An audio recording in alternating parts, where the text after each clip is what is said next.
Welcome back to HPL. We have quite the series working out here. We had ErA come out to a quick 2-0 lead. Now Greensheep has tied it up at 4 games with 2 in a row himself. Both players doing very, very well with Tempo Mage here. It's gotten 3 of the 4 wins today. And I guess the real question is, who's going to queue up Tempo Mage in the last game, or are both of them going to do it? I mean, I hope both of them queue up Tempo Mage at this point. They've both had fantastic openings with it. They've both had fantastic pan-outs with it. I hope that they're both playing it this match and find out who is the true Tempo Mage champion of today. It's Game 5, Greensheep versus ErA. One of these guys picking up their second win. The other one, he's going home. And it looks like Greensheep has re-queued up the Tempo, I'm sorry, it could be Tempo Mage, it could be, you know, the Mech Mage deck, but I think it's got to be the Tempo Mage the way this matchup's going. Yeah, the copy of Mirror Entity in your deck is, Mirror Image in your deck is really telling of the fact that you want to get a Flame Waker on board and that you want to protect said Flame Waker and get a little extra value out of it. And then the Flame Cannon and the Mana Worm, I mean, this just spells the rest of it out for you here.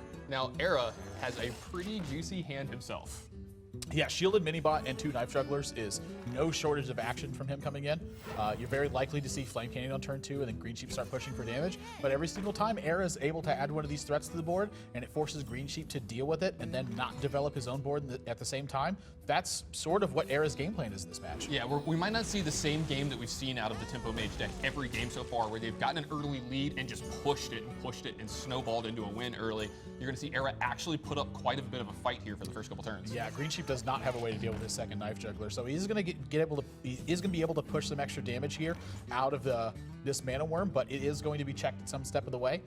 Now, he does have 2 significant threats that he can add behind this at the same time, though, because the Clockwork Gnome is going to directly threaten the Knife Juggler. Maybe if he doesn't want to get it picked off, he will feel like he needs to trade in this scenario, but he could also, protect his Knife Juggler at the same time he's doing that. So he's really got to think about how these future turns work out and really where he goes from there. Counterspell, meanwhile, very, very interesting choice in this strategy. This will disrupt stuff like Hellfire, it will disrupt stuff like Consecrate, but you have to actually get it out onto the board first, which means, Kirin Tormage is great to pair with that, but ideally I think you want to get it off the Mad Scientist, but he hasn't had an opportunity to utilize that so far.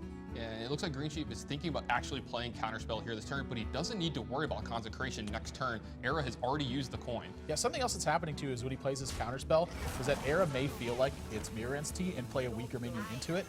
We can see that he does have Zombie Chow, so he wouldn't be losing too much in that situation. But here is going to be a beautiful spot for something like True Silver Champion. But he's got plenty of, the next turn is going to be something beautiful like True Silver Champion. Elder Peacekeeper is what I meant to kind of put forward here. But Muster for Battle is going to be his choice. He's going to pick off this Clockwork Gnome and move forward from here. But this gives an opportunity over to Greensheep to maybe pick up a couple sweet juggles here and keep pushing. Yeah, he actually picks up a Finicky Cloak Shield here as well turn, so he might be able to cloak up his Knife Juggler and protect it next turn. It still will protect it from Consecration, so yeah, he's not going to play around that. So he's going to go ahead and attack, because if you cloak it up there and he has the Consecration, it just feels like you wasted a card. Yeah, pretty much in any one of these positions, anything that happens is going to feel like he maybe wasted something. Consecration is not something he could effectively play around at this point, so what he's thinking about is how much he wants to put the pressure on ErA. Something that we've seen already in this series is Blessing of Kings, and it's not been terribly uncommon in a lot of scenarios, and now there's a potential for Greensheep to get punished for going to the face. Maybe Defender of Argus can pick up this kill here, but once again, plenty of options over to ErA on how to deal with this board position. Yeah, he's just got a slew of options this turn, but I think what he's going to do is play Shielded Minibot and then use his weapon and the Silverhand Recruit to finish off this Knife Juggler here and leave himself having a fully checked Mad Scientist on Greensheep's side of the board. So he's just looking to elongate this game and make it play out a little bit longer, get a lot of value from Defender of Argus later. Yeah, he is down to 19, but at this point, a lot of what Greensheep's thrown at has been checked, and there are no minions left in his hand. So there's no further development to be had from Greensheep at this point. This could be a very bad situation for him, but if he continues to drop burn spells, he could very easily end the game outside of that. ErA's only heal spell right now is the True Silver Champion. Yeah, and the True Silver Champion is probably going to be relegated to keeping control of Greensheep's board and further minions if he gets any. So it'll be interesting to see if that True Silver Champion just goes upstairs or takes care of cards like Mad Scientist, so he won't actually be gaining life. Important Arcane Missiles here too. Make sure he takes care of all of the threats on board from ErA. And so ErA has to, kind of take a step back here and now reevaluate how he keeps control of this board. He's still got a couple of options to do it, but every single turn that he takes 2 or 3 points of damage is one step closer to being burned out of the game. Yeah, and ErA's got a pretty interesting turn here this turn. He could have played True Silver Champion to take care of this Mad Scientist and then played Zombie Chow afterwards if it was something like mirror entity, then he would have been able to crack that secret and get it out of the way. But he might just be holding onto the zombie chow for that problem later. It's interesting to see him leave this second fireball. That is a ton of damage. I think you're going to see Greensheep get really aggressive this turn. Yeah, I would fully expect him to attack for 2 here and finicky cloaking shield up this mad scientist and put a counterspell out. Just make sure that he gets in the extra 2 points of damage next turn, because that would put ErA down to 12, and he has 2 fireballs in his hand. Yeah, ErA's going to have to find a way to utilize his True Silver Champion here. And I really like using the finicky cloak field. It is going to kind of give him that extra 2 points of damage, where he's, working on a very finite amount of it at this point. 2 fireballs, hero power every turn, and just the mad scientist. That's all he's got left. So I'm not going to be too terribly surprised if he holds onto the cloak field here in case he draws something like Flame Waker, and he would have had a way to deal with this, but I don't think Consecrate is a very comfortable position when you're staring down this mad scientist. Second secret nabbed out of the deck now, and ErA, look at this beautiful utilization of that second secret. It's going to give Greensheep as a copy of Zombie Chow. That's 5 extra potential life for ErA, so he's got a lot of evaluating to do here now and make sure that he plays this absolutely perfectly and get that extra life and get out of the range of Greensheep's burn spells. Yeah, it's a point that I was actually trying to make earlier. When he has this to proc the secret, he's going to have a good way of getting rid of this zombie chow and actually not gain 2 life, but gain 5 instead. Yeah, really great stuff here from ErA. And so at this point, Greensheep's kind of down to nothing. And I mean, what does he need to draw to actually get out of this position? He needs to not die over the next 2 turns so he can fireball ErA down. Now, he hasn't seen a True Silver Champion yet, but you have to believe that if he does something like hero power and fireball ErA here this turn, that ErA is going to do something to do everything he can to gain as much life as he can over the next couple turns. Yeah, Greensheep just going all in here too. Beautiful game plan as well. He has the cloak field to keep his zombie chow from dying this turn. That's super important because ErA's sitting at 7. So ErA has to play True Silver Champion this turn. You can see like how intense it was in his face when he got put down to that 7 mark. He knows he has to play True Silver Champion straight away. Yeah.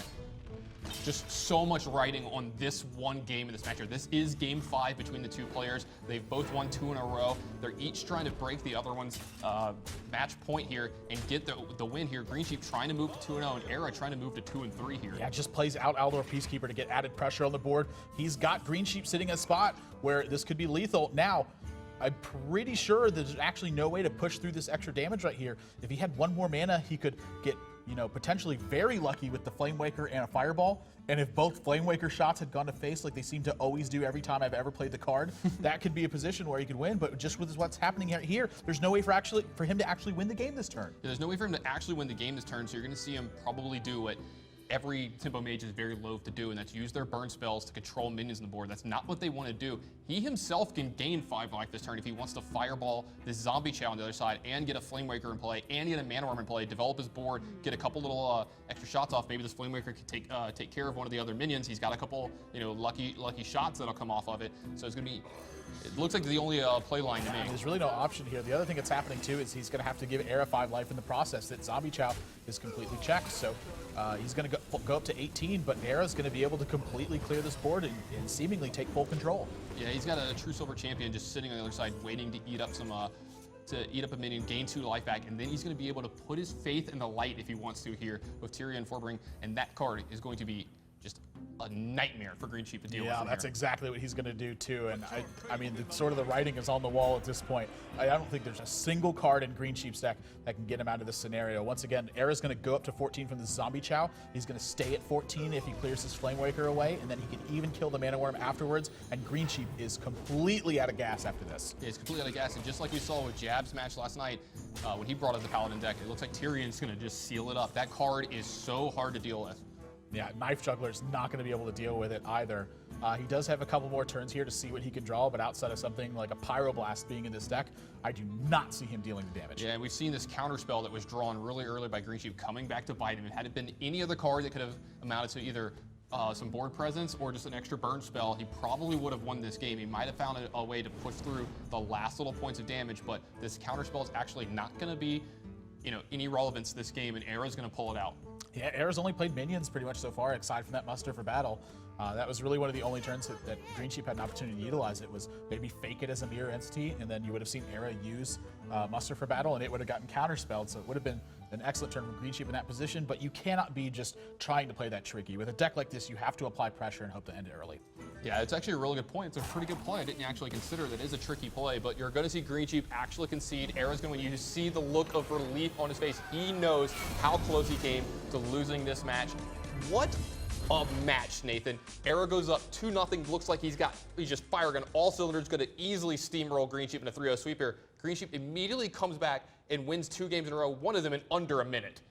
Yeah, I mean, that was one of the most exciting matches I think I've seen in a long time. The fact that he was able to kill him so fast and so efficiently with the way that Flamewaker was, it's like he's got a fireworks stand and it's accidentally exploding everywhere. Just, just missiles flying everywhere from what the Flamewaker was doing. But, not quite enough in the end to get it done. Paladin able to get a strict control over the board. Again, 2 Knife Jugglers had to be answered from Greensheep.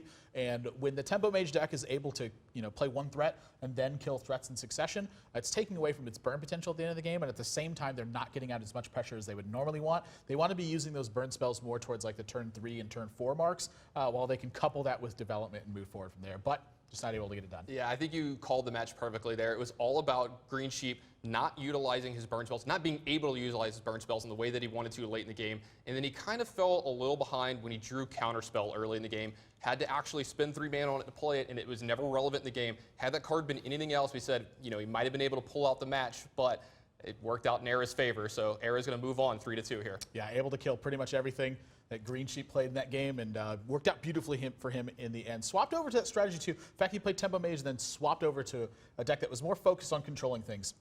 Very interesting strategy from him, and we're going to get his insight into how this match, exactly how he tackled it, and maybe why he swapped things up here. Tempo Mage is working very well, but he changed it up, so he can head over to pvplive.net, check out the strategies that were played tonight in this match, see the recaps that was gone down, the stats breakdowns. Every single card that they played is going to be available in that recap there, and you can see exactly how they chose to play these matches. Could they have done anything differently? I don't know, but you can go check and take a look for yourself and see what's going on. When we come back, we're going to have that interview with ErA, so don't go anywhere, guys. Plus, we have another match tonight after this one. You're watching Hearthstone on PvP Live.